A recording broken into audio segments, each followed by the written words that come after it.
he was a clumsy bard, inept at the complex fingerings that made eduldamer strings hum so sweetly in a master musician's hands.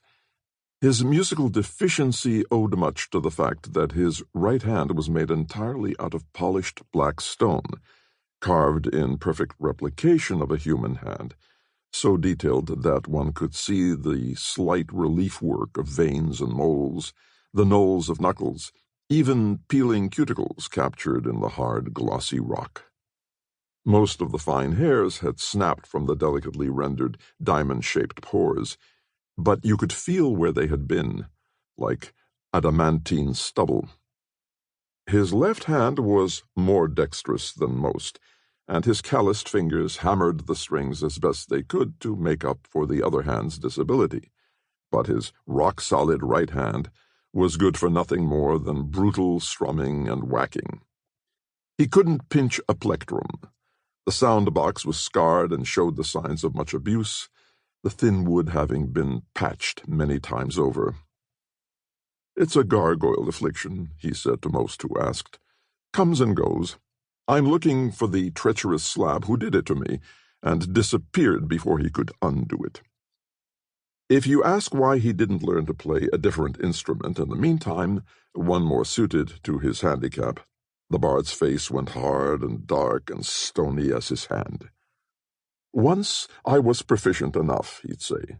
"The eduldamer spoiled me for anything else. It still suits my voice. And besides, what else could I play one-handed? What bard accompanies himself on sticks or spoons? I can't exactly sing while I blow ooh-la-la pipes." He was right about his voice. Though his stone thumb grated on the strings, his voice was strong. The conflict of these sounds, one harsh and scarcely in control, the other pure and deliberate, made the bard's performances more than merely bearable.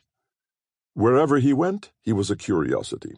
If asked why he didn't find a musical companion, one who could play an instrument while he sang accompaniment, the bard scoffed sadly. "I travel alone," he said. "I wouldn't wish my ill fortune on anyone else." One gathered that this had not always been the case. The name of this sulking, sarcastic, stone-fingered, honey-tongued loner was Gorlen Vizenfirthe. Gorlen stumbled into Dankden in a torrential rain, a phenomenon apparently so common in this climate that the mud-flooded streets of the mud-colored town were lined with patterned stepping stones of the sort usually found at stream crossings. Hand-pull, rope and raft ferries operated at intersections deep in the street canyons between the sagging, slouching shops and houses. Having spied an inn with a lamp-lit marquee across the street, during his customary search of the roof lines for anything resembling a gargoyle, Gorlen stepped onto the slimy planks of one such raft and began to pull himself against the muddy current. He had taken no more than 3 strong pulls, a lurching mode of progress made more difficult by the fact that he had but one hand to clench with, when he heard a cry from the sidewalk or bank he had just deserted.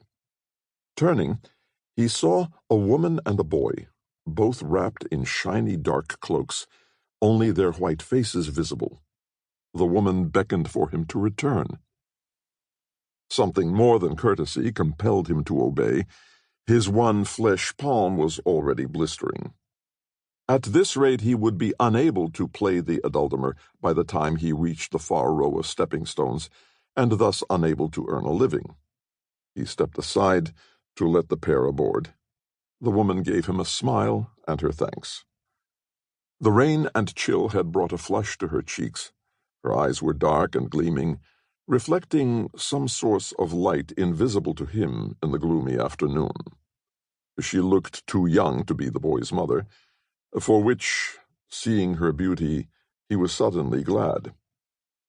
As they crowded past him into a corner of the raft, Gorlen realized that he was expected to haul them. His spirits felt as sodden as his underwear, the strength drenched out of him, but, making a show of it, He grasped the rope once more and yanked them out into the mudflow, turning his face into his dripping sleeve to hide the grimaces he made with every painful draw. The short voyage must have gone more slowly than the Dankden woman was used to.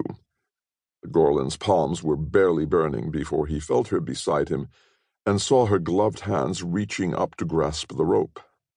The palms of her gloves were heavily reinforced, and with good reason.